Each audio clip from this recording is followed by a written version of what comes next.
উদ্ধার অভিযান সমাপ্তির পর মাইলস্টোন স্কুলের বিধ্বস্ত ভবনে তল্লাশি করেছে বিমান বাহিনীর সদস্যরা, সেই সাথে আলামত সংগ্রহ করেছেন তারা।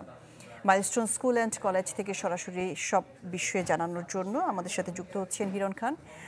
হিরণ খান, যতটুকু জানতে পেরেছি যে মাইলস্টোন ট্র্যাজেডিতে যারা সরাসরি ক্ষতিগ্রস্ত তাদের জন্য কাউন্সেলিং সেন্টার স্থাপন করা হয়েছে, কারণ স্কুল স্টাফ থেকে শুরু করে ছাত্রছাত্রী, অভিভাবক সবাই কিন্তু ট্রমাটাইজড হয়ে গেছে এবং দেশের মানুষও কিছুটা। এই নিয়ে সবশেষ খবরাখবর জানাবেন, আর তদন্ত রিপোর্ট আজকে জমা দেওয়ার কথা ছিল, সেই বিষয়ে কোনো খবরাখবর পেয়েছেন কিনা?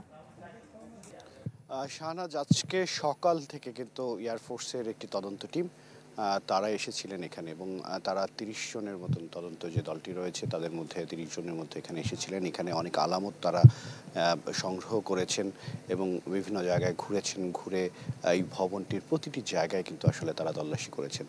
এবং তারপরে আমরা যেটা দেখেছি যে এই মাইলস্টোনের পক্ষ থেকে কাউন্সেলিং সেন্টার করা হয়েছে, একটি, দুটি, তিনটি কাউন্সেলিং সেন্টার করা হয়েছে, এবং সেই কাউন্সেলিং সেন্টারে সাধারণত শিক্ষার্থী এবং এখানে যারা স্টাফ রয়েছেন, অভিভাবক রয়েছেন, জানেন যে এই ঘটনার পরে শিক্ষার্থীরা এখানে যারা লেখাপড়া করেন তারা কিন্তু আসলে ট্রমাটাইজ হয়ে গেছেন, মানসিকভাবে তারা অসুস্থ হয়ে পড়েছেন। অনেকের সাথে কথা বলেছি, অনেকেই বলছিলেন যারা এখানে চিকিৎসা নিতে এসেছেন তারা বলছিলেন তারা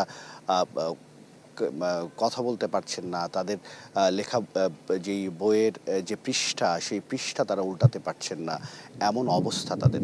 সেই বিষয়গুলো বিবেচনা করেই কিন্তু আসলে এই কাউন্সেলিং সেন্টারগুলো তৈরি করা হয়েছে। আমরা আজকে যতটুকু জানতে পেরেছি যে মাইলস্টোনের পক্ষ থেকে এই চিকিৎসা সেবা দেওয়া হচ্ছে, এছাড়াও এয়ারফোর্স, এছাড়াও ব্র্যাক, তারাও আসলে এখানে সহযোগিতা করছেন এবং যারা শিক্ষার্থীরা আছেন তাদেরকে মানসিক যে চিকিৎসা সেই চিকিৎসা দেওয়ার চেষ্টা করছেন।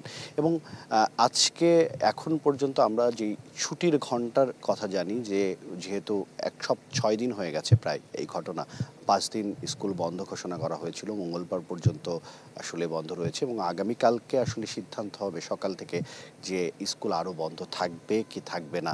যেহেতু আগামীকাল মঙ্গলবার, কালকে পর্যন্ত বন্ধ রয়েছে এবং কালকে সকালে আসলে যারা এখানে প্রশাসন রয়েছেন কলেজের, তারা কিন্তু স্কুল কলেজের প্রশাসন রয়েছেন, তারা আসলে আমাদেরকে জানাবেন। এবং এখন পর্যন্ত একটি সবথেকে বড় গুরুত্বপূর্ণ বিষয় যেটি, যে এই ঘটনার যে তদন্ত কমিটি করা হয়েছে কলেজের পক্ষ থেকে, সেই তদন্ত কমিটির রিপোর্ট কিন্তু আমরা এখনও পাইনি। অবশ্য আজকে এই রিপোর্টটা দেওয়ার কথা ছিল, এখনও পর্যন্ত আমরা কথা বলেছি, সেই রিপোর্টটা কিন্তু এখনও পর্যন্ত প্রকাশ করা হয়নি। এবং আমি যে জায়গাটিতে দাঁড়িয়ে আছি আপনি দেখতে পাচ্ছেন যে চিত্র যদি আপনাকে একটু দেখাই শাহনাজ, যে এই ভবনটি, যে ভবনটিতে আসলে অপেক্ষা করতে সকাল হলেই নিষ্পাপ যেই শিশুদেরকে বরণ করে নেওয়া, সেই ভবনটি কিন্তু আসলে একদম সেই শিশুদেরই যেই আগুনের যেই চিহ্ন, সেই শিশুদের শরীরের যেই আগুনের চিহ্ন, সেই চিহ্ন নিয়ে বয়ে দাঁড়িয়ে আছে। এবং এই ভবনটিতে সকাল থেকে আমরা দেখেছি বিভিন্ন জায়গা থেকে মানুষ এসে এই ভবনটির ছবি তুলছেন, এই ভবনটিতে এক নজর দেখতে আসছেন।